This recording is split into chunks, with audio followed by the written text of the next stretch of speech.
আসসালামু আলাইকুম সুপ্রিয় শিক্ষার্থীবৃন্দ। আশা করি মহান আল্লাহর দয়ায় সকলেই ভালো আছো। তো আজকে আমরা কথা বলবো খুবই গুরুত্বপূর্ণ ২ টি অঙ্ক নিয়ে।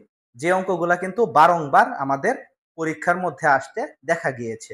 বিশেষ করে এমসিকিউ পরীক্ষার জন্য এই ২ টা প্রশ্ন কিন্তু খুবই গুরুত্বপূর্ণ হতে চলেছে।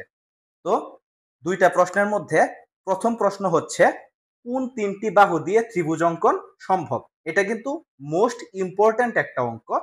এটা কিন্তু আমরা অনেকবার বিভিন্ন ধরনের এমসিকিউ পরীক্ষার মধ্যে দেখে থাকি। তারপর আরেকটা অঙ্ক আছে, এটা এরকম, কোন ৩ টি বাহু দিয়ে সমকোণী ত্রিভুজ অঙ্কন সম্ভব? তো কোন ৩ টি বাহু দিয়ে ত্রিভুজ অঙ্কন সম্ভব এবং কোন ৩ টি বাহু দিয়ে সমকোণী ত্রিভুজ অঙ্কন সম্ভব, এই ২ টা অঙ্ক নিয়েই আজকে আমাদের আলোচনা। তো আমরা দেখব কিভাবে এই ২ টা অঙ্কের সমস্যার শর্টকাটে সমাধান করা যায়। তো আমরা প্রথমেই কথা বলবো প্রথম অঙ্কটা নিয়ে, অর্থাৎ কোন ৩ টি বাহু দিয়ে ত্রিভুজ অঙ্কন সম্ভব, এই ধরনের প্রশ্নের উত্তর কিভাবে আমরা দিতে পারবো, আমরা প্রথমত এটা নিয়ে আলোচনা করব। এখন আমরা চলে আসলাম আমাদের প্রথম অঙ্কের সমাধানে। তো যদি আমাকে কখনো বলা হয় কোন ৩ টি বাহু দিয়ে ত্রিভুজ অঙ্কন সম্ভব, এইটা করার জন্য আমাকে এই সূত্রটা ফলো করতে হবে। সূত্রটা কিরকম? ছোট বাহু এবং মধ্যম বাহু আমরা যোগ করব। যোগ করার পর যে ফলটা আসবে ওই ফলটা কিন্তু বড় বাহুর থেকে বেশি হবে। অর্থাৎ ছোট ২টি বাহুর যোগফল বড় বাহু থেকে বেশি থাকবে। যদি এই ধরনের কনসেপ্টটা বা এই ধরনের শর্তটা ৩টা বাহু মানে, তাহলেই ওইটা দ্বারা ত্রিভুজ অঙ্কন সম্ভব। আমরা এখানে প্র্যাকটিক্যালি একটা অঙ্ক সমাধান করে দিয়েছি। যেমন ৫ সেন্টিমিটার, ৬ সেন্টিমিটার ও ৭ সেন্টিমিটারের ৩টি বাহু একটা ত্রিভুজের। এখন এই ৩টি বাহু দিয়ে ত্রিভুজ অঙ্কন করা সম্ভব কিনা, তো আমরা সূত্রটা অ্যাপ্লাই করব। সূত্রের মধ্যে ছোট বাহু এবং মধ্যম বাহুকে যোগ করতে হবে। এখানে ছোট বাহু ৫, মধ্যম বাহু ৬ এবং বড় বাহু হচ্ছে ৭। আমি কি করব? ছোট বাহু এবং মধ্যম বাহুকে যোগ করব। তো আমরা যদি ছোট বাহু এবং মধ্যম বাহুকে যোগ করি তাহলে এটার যোগফল আসে ১১। তো আমি বলেছিলাম এই ২টা বাহুকে যোগ করার পর যোগফলটা কিন্তু বড় বাহু থেকে বড় হবে, ২টার যোগফল বড় বাহুর থেকে বেশি হবে।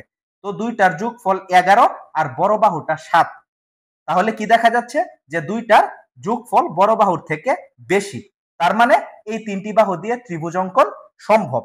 যদি এরকম হতো যে ২টা বাহুর যোগফল বড় বাহুর তুলনায় ছোট, এই ক্ষেত্রে কিন্তু ত্রিভুজ অঙ্কন সম্ভব হতো না। অথবা যদি ২টা বাহুর যোগফল বড় বাহুটা সমান হতো, তাহলেও কিন্তু এই ৩টি বাহু দিয়ে ত্রিভুজ অঙ্কন সম্ভব হতো না। ত্রিভুজ অঙ্কন সম্ভব এই ধরনের প্রশ্নের উত্তর দিতে গেলে অবশ্যই কিন্তু আমার এই কনসেপ্টটা মানতে হবে যে ছোট ২টা বাহুকে যোগ করার পর যে যোগফলটা হবে ওইটা অবশ্যই বড় বাহুর তুলনায় বেশি থাকতে হবে, তাহলেই ত্রিভুজ অঙ্কন সম্ভব। তো আমরা এই অঙ্কের সমাধানটা কিন্তু খুব সহজেই করে ফেলতে পারি। আশা করি এই কনসেপ্টটা সবাই বুঝতে পেরেছো। যাদের বুঝতে সমস্যা আছে তারা অবশ্যই আমাকে কমেন্টের মাধ্যমে জানিয়ে দিবেন। তো এখন আমরা চলে যাব খুবই গুরুত্বপূর্ণ যে আলোচনা, এটা হচ্ছে কোন ৩টি বাহু দিয়ে সমকোণী ত্রিভুজ অঙ্কন করা সম্ভব। এখন আমরা আমাদের ২ নং অঙ্কে চলে যাচ্ছি। তো এখন আমাকে যদি প্রশ্ন করা হয় কোন ৩টি বাহু দিয়ে সমকোণী ত্রিভুজ অঙ্কন সম্ভব, ত্রিভুজ অঙ্কন সম্ভব এবং সমকোণী ত্রিভুজ অঙ্কন সম্ভব, দুইটার কনসেপ্ট কিন্তু একরকম না, দুইটা কিন্তু ২ রকম মেথডে আমাদের করতে হবে। তো আমাকে যদি বলা হয় কোন ৩টি বাহু দিয়ে সমকোণী ত্রিভুজ অঙ্কন সম্ভব, তাহলে আমাকে যে সূত্রটা ফলো করতে হবে, সূত্রটা হচ্ছে রুট ছোট বাহু স্কয়ার প্লাস মধ্যম বাহু স্কয়ার সমান বড় বাহু। অর্থাৎ ছোট্ট ২টা বাহুকে স্কয়ার করে ওইটার যোগফলের বর্গমূলটা বড় বাহুর সমান হবে। আমি সরাসরি এটার সমাধান দেখানোর চেষ্টা করেছি। তো আমি সমাধান করার ক্ষেত্রে ৩টা বাহু সিলেক্ট করেছি, ৩, ৪ এবং ৫। এই ৩টি বাহু দিয়ে সমকোণী ত্রিভুজ অঙ্কন সম্ভব কিনা এটা আমরা সূত্রের মাধ্যমে দেখার চেষ্টা করব। তো এখন একটু লক্ষ্য করো, আমি সূত্রের মধ্যে প্রথমে একটা রুট দিয়েছিলাম, তো এখানে আমি একটা রুট দিয়ে নিলাম। তারপর ছোট বাহুর উপর স্কয়ার, এখানে ছোট বাহু কত? ৩, আমি সূত্র অনুযায়ী ৩-এর উপর স্কয়ার দিলাম। তারপর প্লাস মধ্যম বাহু কত? মধ্যম বাহু কিন্তু ৪, তো আমি ৪-এর উপরেও স্কয়ার দিলাম। এখন 3 এর উপরে স্কয়ার প্লাস 4 এর উপরে স্কয়ার, এটার মান আমরা জানি 25 আসে। তো এখন আমরা 25 কে যদি রুট করি 25 এর মান হয় 5। এই 5 কিন্তু আবার বড় বাহুটার সমান, অর্থাৎ সূত্র অনুসারে এই সূত্রটা প্রয়োগ করার পর আমরা যেই মানটা পেলাম এই মানটা কিন্তু বড় বাহুটার সমান। তো এই ক্ষেত্রে যদি এই শর্ত মানে তাহলে কিন্তু এটা দ্বারা সমকোণী ত্রিভুজ অঙ্কন সম্ভব। আমরা কিন্তু খুব সহজে এটার সমাধান করে ফেললাম, আমাদের বাড়তে কোনো টেনশনের প্রয়োজন নেই।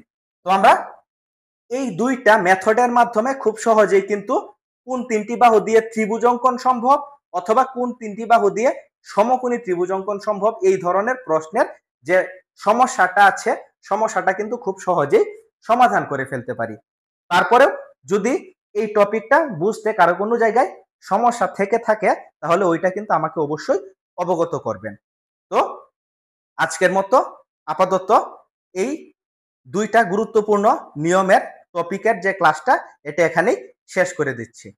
তো আপনাদের সাথে ইনশাআল্লাহ আগামী কোনো ক্লাসে নতুন কোনো অঙ্ক নিয়ে আমরা হাজির হব। সেই পর্যন্ত সবাই ভালো থাকবেন, সুস্থ থাকবেন। আসসালামু আলাইকুম।